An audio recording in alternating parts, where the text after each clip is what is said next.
korun.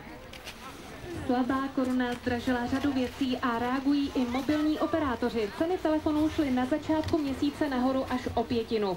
Zatímco rok zpátky se koruna vůči euru obchodovala kolem 25 korun, tak teď útočí na hranici 30. Hokejisté Hradce Králové využili domácího prostředí a vyhráli semifinálové utkání první ligy. Porazili Ústí nad Labem 2-0 a v sérii vedou 2-1. Stejně tak i Chomutov, který porazil Komotu Brno 5-1. Na sluníčko dneska se nemáme nárok, maximálně bude prosvítat mezi mraky na horách. Ještě dopoledne jsem tam dešťové a ve vyšších polohách sněhové přehanky, teploty nejvyšší odpolední na 8 stupních. Nejrychlejší dopravní servis Rádia Černá Hora.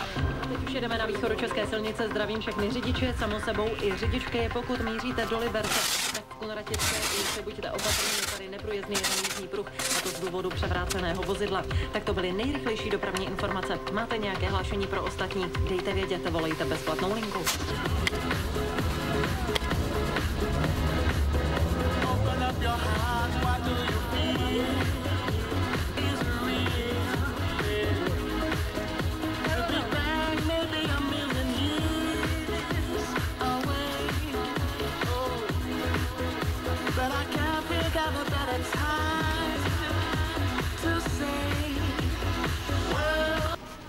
Tady bude lyžovat.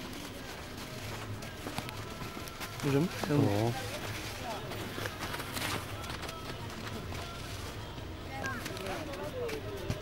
Tam došlo, tak to tak. Jdeme nějak, pořád, nohy ve špičce.